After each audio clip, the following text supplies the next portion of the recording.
आज के वीडियो में जानेंगे यूपीएससी प्रीलिम्स और मेंस के लिए आर्ट एंड कल्चर के लेक्चर नंबर 3 है। तो आज की टॉपिक में जानेंगे लोग राजस्थानी चित्रकला की विशेषताएं। तो पहला पॉइंट है भौगोलिक संरचना, उसका चित्रांकन हमें दिखाई देता है मरुभूमि, जैसे मरुभूमि, उबड़ खाबड़ भूमि, पहाड़ियाँ इत्यादि दिखाई देता है। और दूसरा पॉइंट है दुर्ग, दरबारियों, राजपूतों का वैभव आदि के चित्र बनाए गए हैं। और राजस्थानी शैली में राजपूत नायक जैसे शौर्य ओजस्वी को दिखाने का प्रयास किया गया है। और नायिकाएं आंखें बड़ी बड़ी, नाक नुकीली, नासिका दिखाई गई है और चमकदार रंगों का प्रयोग किया गया है। कोमल भावनाओं को दिखाने के लिए पतली रेखाएं खींची गई है।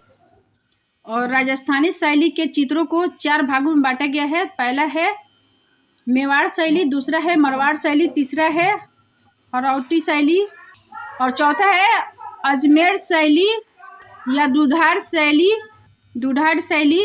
तो मेवाड़ शैली में देखेंगे लोग तो इसमें उदयपुर, देवगढ़, राज और समध, नाथ द्वारा ये मेवाड़ शैली में आते हैं। और मारवाड़ शैली में जोधपुर, किशनगढ़ और बीकानेर, अजमेर आते हैं। और हरौटी शैली में कोटा, बूंदी प्लस झालावाड़ आते हैं। और अजमेर शैली या दुधार शैली में जोधपुर शैली, अजमेर शैली, दुधार शैली या जोधपुर शैली में जयपुर और अलवर और शेखावती आदि आते हैं। मारवाड़ शैली, किशनगढ़ शैली, बनी ठनी चित्रे ये मारवाड़ शैली की है। और मेवाड़ शैली में 13वीं शताब्दी से 18वीं शताब्दी के बीच का समय मेवाड़ शैली का माना जाता है। मेवाड़ के शैली विकसित, तो वहाँ के शासक के द्वारा शैली विकसित हुई। उन शासकों के समय में अलग अलग समयों को यहाँ के चित्रकला के शैली का विकास होता गया, जैसे महाराणा लाखा और राणा कुंभा, राणा संगा और उदय सिंह, महाराणा प्रताप कर्ण सिंह, भीम सिंह आदि। और मेवाड़ शैली के चित्रकला में पहला है दरबार में से जुड़े शादी जीवन, साहित्यिक विषयों से जुड़े चित्र, लोक जीवन से जुड़े चित्र मेवाड़ शैली में। तो शादी और जीवन, साहित्यिक विषयों से जुड़े चित्र मेवाड़ शैली में बनाए गए हैं।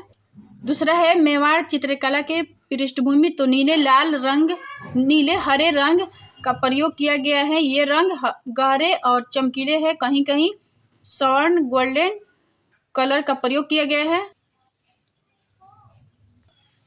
और गोल्डन कलर का प्रयोग राजाओं के मुकुट या अन्य मुकुट बनाने में किया गया है। बिजली के चमकने के दृश्य में और आभूषण में गोल्डन कलर का प्रयोग किया गया है।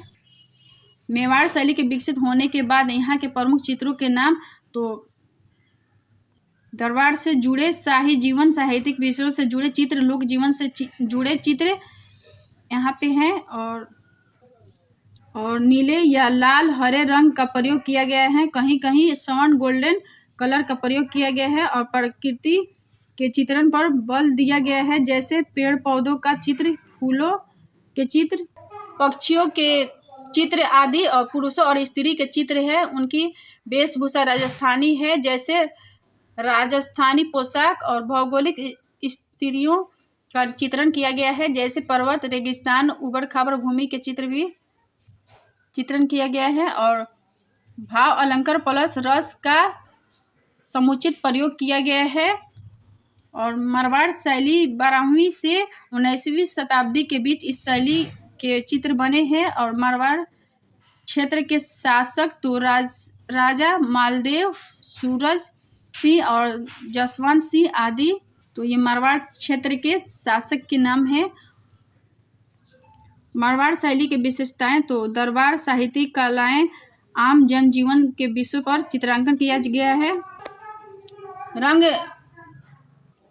रंग रागनियों से जुड़े चित्र 12 मासा से जुड़े चित्र प्राप्त होते हैं और मारवाड़ साहित्य में प्रेम के विषयों की प्रमुखता दी गई है, जैसे ढोला, मारू, दुहा, ये प्रेम से जुड़े चित्र है। और फूलमती वार्ता किशन जी की बेली वृक्ष, राज की चौपाई आदि।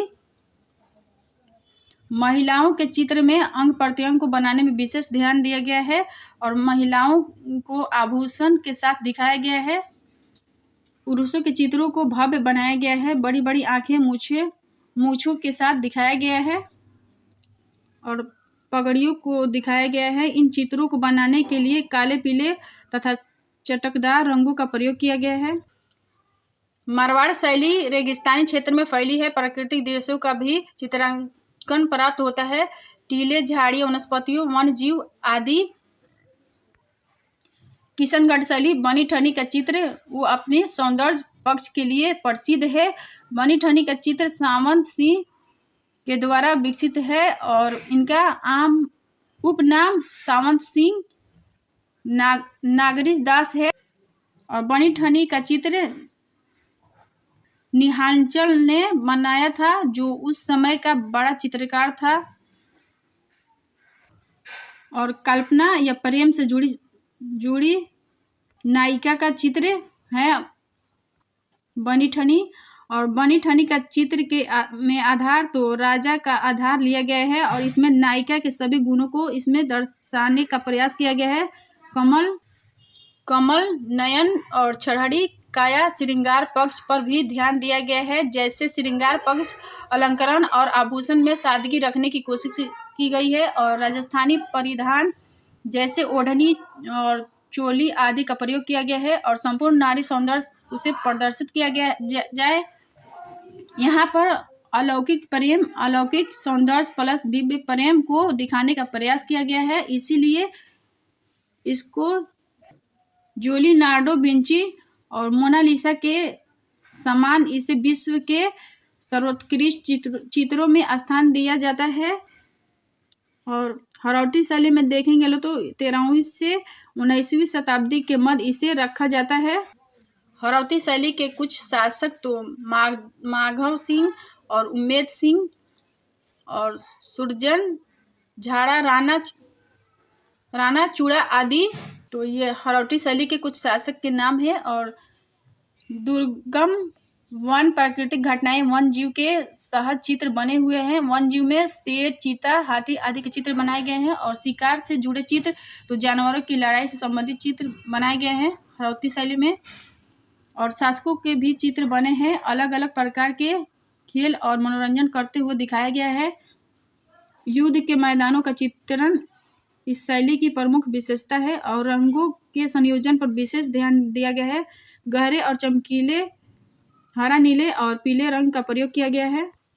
महिलाओं के सौंदर्य चित्रण पर विशेष बल दिया गया है। नायिका के विशेषता की बात की गई है, जैसे पतली कमर, नुकीली नासिका और खंजन नयन, जबकि नायक को मूंछों के साथ तलवार और कटार लिए हुए है। आमेर शैली में देखेंगे तो जय सिंह, प्रताप सिंह, जगत सिंह, मान सिंह और सवाई जय सिंह आदि के समय इसका विकास हुआ है। आमेर शैली के विशेषताएं तो व्यक्ति चित्र यहाँ के प्रमुख विशेषता है। यहाँ पर राजा महाराजाओं का अदमकद के चित्र बनाए गए हैं और राज परिवार के महिलाओं के भी चित्र बनाए गए हैं। और दरबार से जुड़े विषय, पौराणिक घटनाओं से जुड़े विषय, भगवान कृष्ण की लीलाओं से जुड़े विषय, ऋतुओं से जुड़े विषय और वैष्णव विचार, रागमाला, लोक जीवन से संबंधित विषय यहाँ मिलते हैं। प्राकृतिक विषयों को भी स्थान दिया गया है, जैसे सफ़ेद बादल का चित्रांकन है यहाँ पे और तैरते बादल का चित्र, बिजली कड़कने या चमकने का दृश्य है और तमाम वनस्पति, पशु पक्षी के आदि के चित्र। आमेर शैली में रंगों का प्रयोग सफ़ेद, काला, लाल और गेरुआ आदि रंगों का प्रयोग हुआ है और ये रंग ज़्यादा चटकदार है। मुगल चित्रकला और राजपूत चित्रकला में क्या असमानता है? तो पहला पॉइंट है मुगल चित्रकला के ऊपर ईरानी प्रभाव ज़्यादा दिखाई देता है। दूसरा पॉइंट है राजसी वैभव दरबारों के चित्रण पर विशेष बल दिया गया है और स्थानीय तत्वों को चित्रकला में ज़्यादा बल दिया गया है और राजकीय वैभव के चित्र मिले हैं। इसके ऊपर राजस्थानी परंपरा का प्रभाव स्पष्ट रूप से दिखाई देता है। मुगल चित्रकला और राजपूत चित्रकला में तुलना विषय के आधार पर अंतर। तो मुगल चित्रकला शहरी जीवन को ज़्यादा प्रदर्शित करते हैं, जैसे राज दरबार व्यक्ति चित्र पर ज़्यादा बल दिया गया है, लोक जीवन के पक्ष को उठाया गया है और प्रेम आख्यानक काव्य है उस पर भी चित्र बनाए गए हैं। और मुगल शैली के व्यक्ति चित्र सामान्य कद काठी के लोगों को प्रदर्शित करते हैं और राजपूत कालीन व्यक्ति चित्र उसमें नायक बड़े बड़े आकार में दिखाए गए हैं, तलवार के साथ बड़ी मूंछों के साथ दिखाया गया है। मुगल शैली के चित्रों में व्यक्ति चित्र ज़्यादा बने हैं, पुरुष चित्र महिला के चित्र कम संख्या में बनाए गए हैं और राजपूत कालीन चित्रकला में नारी चित्रण बहुत बेहतर किया गया है। उदाहरण के लिए किशनगढ़ शैली बनी ठनी का चित्र और मुगल काल के चित्र एल्बम के रूप में मिलते हैं और राजपूत काल के चित्र दीवार पर, छतों पर और एल्बम के रूप में भी व्यक्तिगत रूप से प्राप्त होते हैं। और पहाड़ी चित्रकला में देखेंगे लोग तो कांगड़ा शैली और चुंबा शैली और कुल्लू शैली और बसौली शैली, ये पहाड़ी इलाके में विकसित शैली के कुछ पॉइंट है। और पहाड़ी चित्रकला में जम्मू कश्मीर, हिमाचल प्रदेश, उत्तराखंड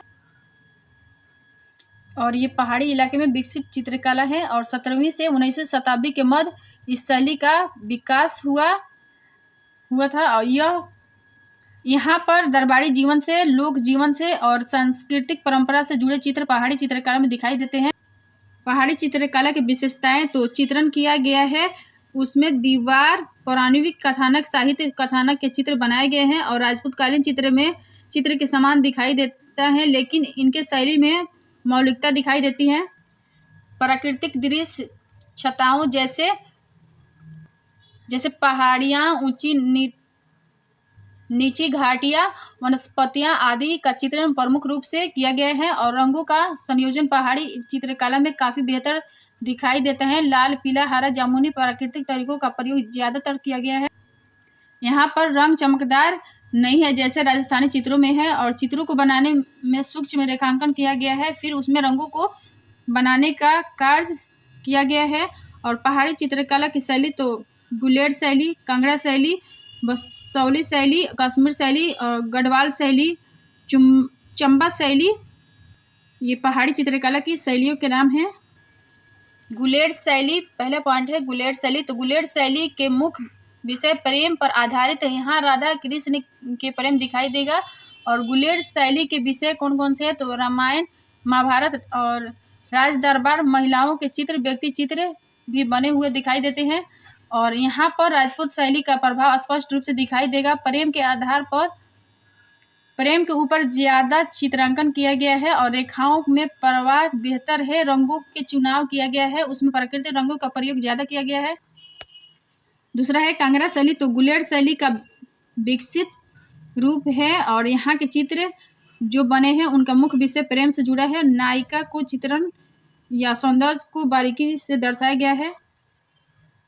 रेखा प्लस रंगों का संयोजन बहुत अच्छा किया गया है और व्यक्ति चित्र बहुत प्रसिद्ध है क्योंकि इन चित्रों में सजीवता बहुत दिखाई देता है। आंतरिक भावों का प्रदर्शन जितना बेहतर यहाँ है और कहीं नहीं दिखता है। महिलाओं के चित्र में सुंदरता पर विशेष बल दिया गया है और अंग प्रत्यंग, आंखें, धनुषाकार, अंगुलियां कोमल लयदार है और सफ़ेद रंग का संयोजन अधिक दिखाई देता है। तीसरा बसौली शैली। तो सामाजिक और धार्मिक विषयों को उठाया गया है बसौली शैली में और विषय जो लिए गए हैं वो भागवत पुराण, गीत और गोविंद रस, मंजरी आदि को इन विषयों में उठाया गया है। प्रमुख रंग नीला, पीला, लाल आदि रंगों का प्रयोग किया गया है। नारी चित्र में कमल के समान नयन बनाने का प्रयोग किया गया है। और चौथा है कश्मीर शैली, तो 15वीं से 18वीं शताब्दी के मध्य प्रमुख रूप से प्राप्त होते हैं और इनके चित्र जंगल और पहाड़ों का चित्रांकन किया गया है, उससे ही यह शैली स्पष्ट होती है। और विषय कौन कौन से है कश्मीर शैली के, तो रामायण, भगवान विष्णु के दशावतार, कृष्ण जी की के लीलाओं आदि को प्रदर्शित किया गया है। और चित्र के पीछे संस्कृत के श्लोक भी लिखे गए हैं। उदाहरण के लिए केशवदास की रसिक प्रिय ग्रंथ में 14 चित्रों का उल्लेख किया गया है और इन्हें कुछ विद्वान कश्मीर शैली का मानते हैं। और पांचवा है गढ़वाल शैली, तो कांगड़ा शैली की ही एक उपशैली है और 18वीं शताब्दी के आखिरी दशक और 19वीं शताब्दी के प्रारंभिक समय में यह शैली दिखती है।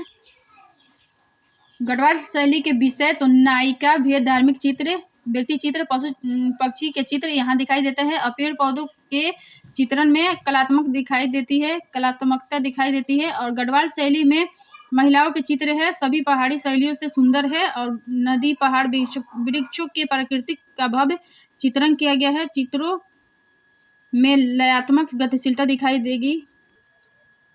कहीं कहीं गंभीर वातावरण, उदासी के चित्र भी बनाए गए हैं और भाव प्रदर्शन में यहाँ के कलाकार पूर्ण रूप से सफल हुए हैं अपने चित्रों में।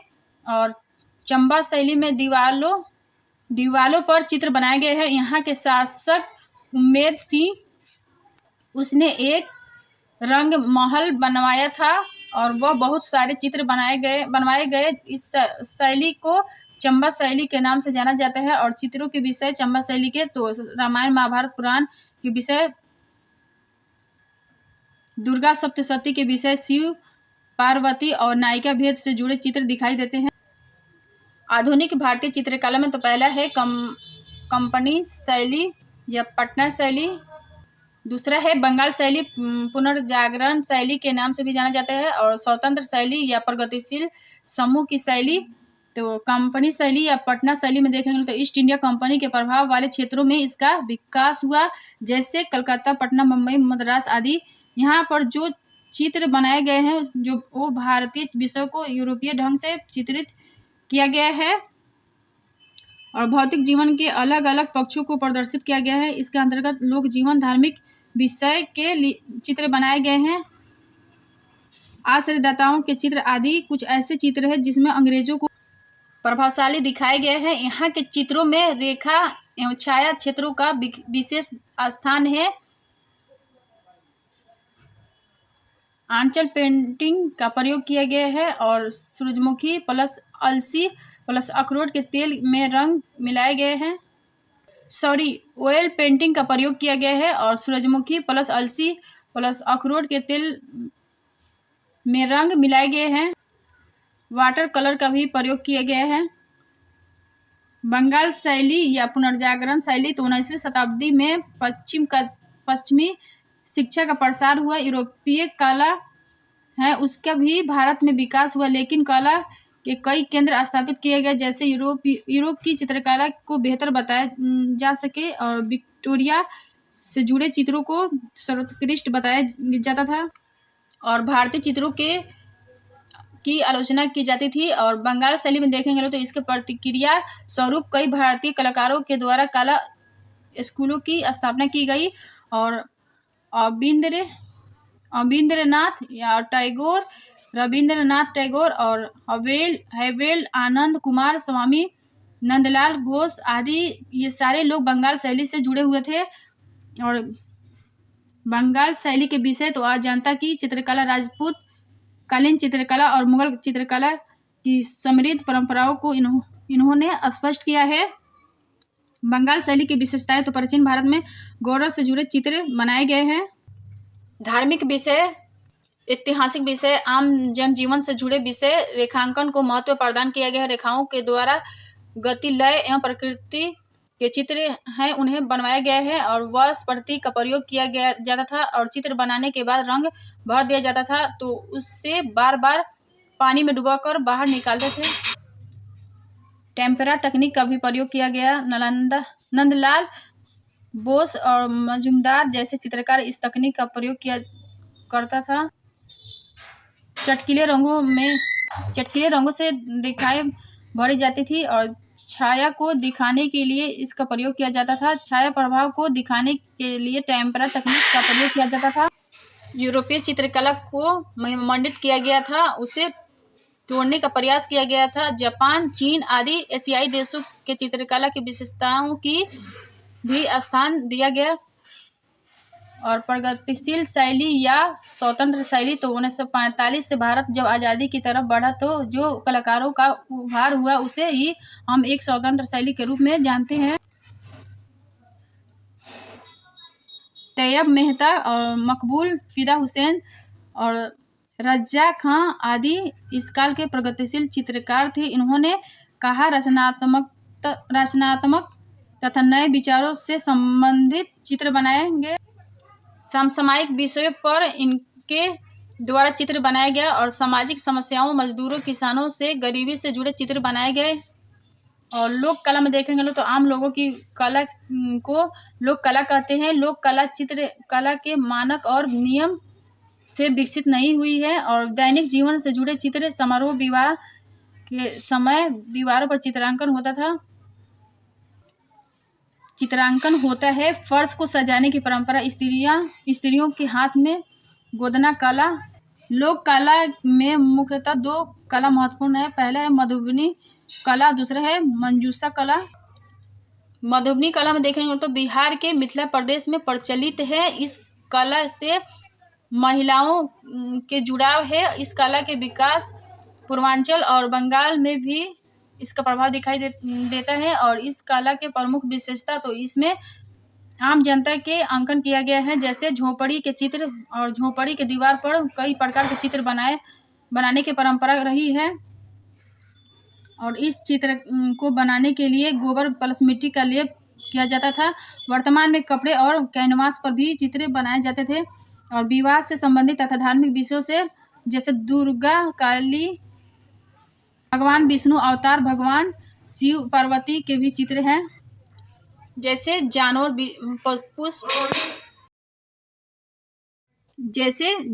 पुष्प, पक्षी, लताएं आदि के भी चित्र है। और ज्यामितीय संरचनाओं का भी चित्र दिखाई देंगे। और रंग प्रकृति रूप से बनाने का प्रयास किया गया है। जैसे सफ़ेद रंग चावल को पीसकर, पीले रंग के लिए हल्दी को पीसकर, और काला रंग के लिए काजल या पुआल की राख से बनाए जाते थे। दूसरा है मंजूषा कला, तो बिहार प्लस झारखंड प्लस पश्चिमी बंगाल प्लस बिहार और नेपाल की तराई क्षेत्रों में फैली हुई है। और बक्से की तरह आकृति बनाई जाती थी। और इस आकृति के लिए बांस प्लस जूट प्लस पेपर का प्रयोग किया जाता है। बक्से के ऊपर चित्रकारी की जाती थी। और जैसे धार्मिक आयोजन के समय और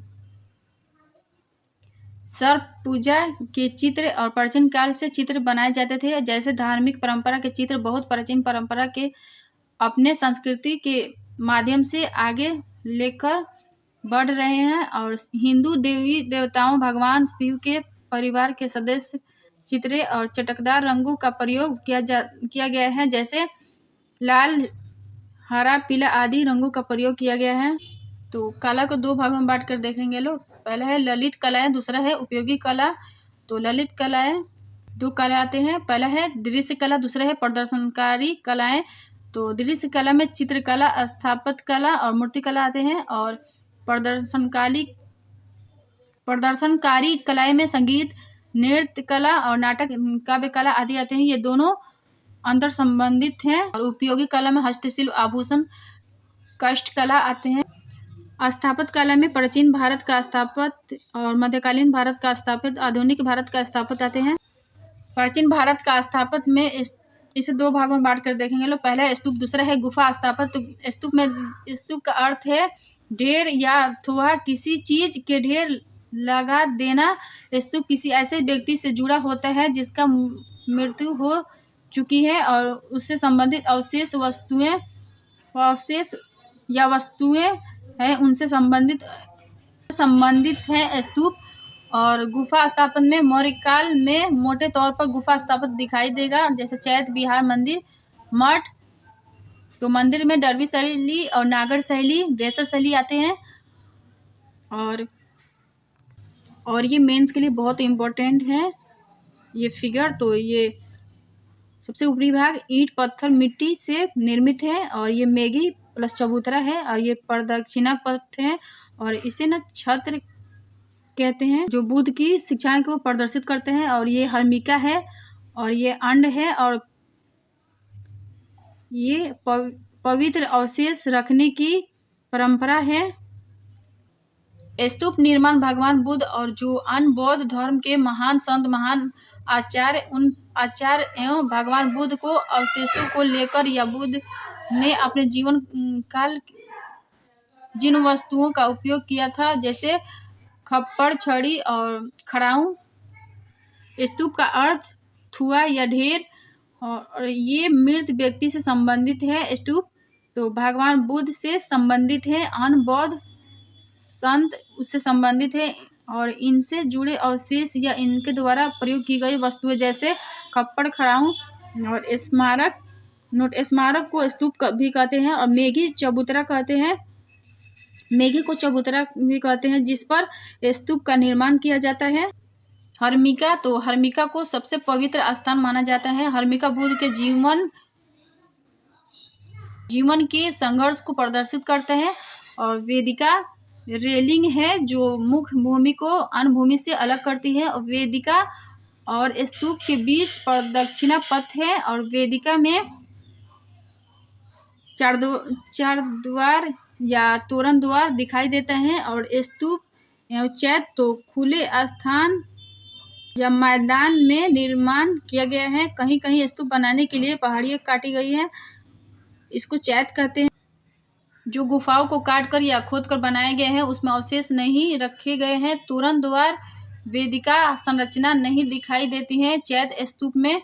और भारत में पश्चिमी भाग में महाराष्ट्र के अंदर ऐसी संरचना बड़ी संख्या में दिखाई देती है। स्तूप के विकास क्रम तो स्तूप प्राचीन संकल्पना है और ऋग्वेद में अग्नि की रश्मियों को स्तूप के रूप में बताया गया है और सूर्य की किरणों को भी स्तूप की संज्ञा दी जाती है। और मौर्य काल, मौर्योत्तर काल, गुप्त काल तक आते आते अवसाद इसमें दिखाई देने लगता है। पूर्व मध्य काल में स्तूप तो भगवान बुद्ध के परिनिर्माण के बाद स्तूप बनाने की परंपरा शुरू होती है। बुद्ध के अस्थि अवशेषों को 8 हिस्सों में बांट दिया गया है और इसी पवित्र हिस्से से 8 स्थानों पर स्तूप का निर्माण किया गया है। और वर्तमान में इसका साक्ष्य प्राप्त नहीं होता है किंतु पिपरहवा बस्ती उत्तर प्रदेश से एक कलश अभिलेख प्राप्त हुआ है। इसलिए यह माना जाता है कि भगवान बुद्ध के काल से संबंधित है। और मौर्य काल स्तूप तो अशोक के समय में बड़े पैमाने पर स्तूपों के निर्माण मौर्य काल में किया गया है। सांची का स्तूप अशोक के समय में बना और यहाँ पर स्तूप संख्या 1 जिसे महास्तूप कहते हैं। और भरूच का स्तूप धर्मराजी का स्तूप तक्षशिला में है। और चौखंडी धमेक स्तूप सारनाथ में है। और बौद्ध गया स्तूप ये सारे मौर्य काल के स्तूप है। और पुराने स्तूप को मरम्मत करवाई गई है। और कनक मुनि स्तूप ये भगवान बुद्ध के दूसरा नाम है। और मौर्य काल में देखेंगे तो ये स्तूप के निर्माण का बेहतरीन काल माना जाता है। इस समय स्तूपों का विकास हुआ न तो पूर्व में था न बाद में हो पाई। और सांची और भरूच के स्तूपों को विस्तारित किया गया है। तोरण द्वार वेदिका इसे और भव्य बना दिया गया है। यहाँ पर शिल्पकारी की गई है और तोरण द्वार वेदिका पर शिल्पकारी की गई है। और बुद्ध के जीवन से ये संबंधित है। विभिन्न प्रतीक थे और यक्ष, ईशनी, फूल, लताएं आदि के विषय उकेरे गए हैं। मौर्योत्तर काल में देखेंगे तो दक्षिण भारत कृष्णा नदी के आसपास के क्षेत्र में नए स्तूपों का निर्माण भी दिखाई देता है। अमरावती, नागार्जुनी कोंडा और मणिकैला स्तूप कनिष्क द्वारा रावलपिंडी पाकिस्तान में है, और तक्षशिला स्तूप, मोहनजोदड़ो स्तूप आदि दक्षिण भारत में जो स्तूप बने वो चैत्य स्तूप के रूप में दिखाई देंगे। और इसमें भाजा काले की गुफाएं, अजंता और पीतल खेरा, नासिक चैत्य स्तूप आदि आते हैं। गुप्त काल में देखेंगे तो गुप्त काल में स्तूप अंतिम चरण में स्तूप का निर्माण चलता रहा, लेकिन संख्या और तकनीक में हमें हास दिखाई देने लगी। और सारनाथ में एक स्तूप बनाया गया है। मीरपुर स्तूप पाकिस्तान में है, ईंटों से निर्माण किया गया है। वेदिका तोरण द्वार अनुपस्थित दिखाई देते हैं, और मौर्योत्तर काल की भव्य परंपरा लगभग समाप्त हो गई। इसका प्रमुख कारण भक्ति आंदोलन का उद्देश्य और भगवान बुद्ध की मूर्तियां बनाने की परंपरा महायान शाखा से संबंधित है। ब्राह्मण धर्म में देखेंगे तो इस समय मूर्ति पूजा, मंदिर निर्माण आदि कार्य शुरू हुई, और इससे भी स्तूपों के निर्माण पर प्रभाव पड़ा। और स्तूपों का दर्शन में देखेंगे लोग तो समाधि स्थल है, बौद्ध दर्शक की झलक प्राप्त होती है। और महापरिनिर्वाण जो बुद्ध की मुक्ति से संबंधित शब्द है, और महापरिनिर्वाण उल्लास या आनंद के विषय है। स्तूपों के माध्यम से भगवान बुद्ध की शिक्षाएं को प्रकट किया गया है। हर्मिका छत्र, अंड, वेदिका तोरण, मेघी चबूतरा स्तूप में बनाए गए हैं। हर्मिका छत्र, अंड, वेदिका तोरण या मेघी चबूतरा, ये सारे हिस्सों में भी शिक्षाएं दी गई है। जैसे हर्मिका में मनुष्य की मानसिक अवस्थाओं को प्रकट करती है, और छत्र बौद्ध दर्शन के शिक्षा मिलती है, और अंड शांति और सहृदयता प्राप्त होती है अंड से। और वेदिका से देवभूमि को समान भूमि से अलग करने के लिए वेदिका का निर्माण किया गया है। और मेघी पृथ्वी को प्रतिनिधित्व करती है, और तोरण द्वार चारों दिशाओं को प्रतिनिधित्व करता है। तो अगर वीडियो पसंद है तो like, share, comment and subscribe कर दीजिएगा। Thank you.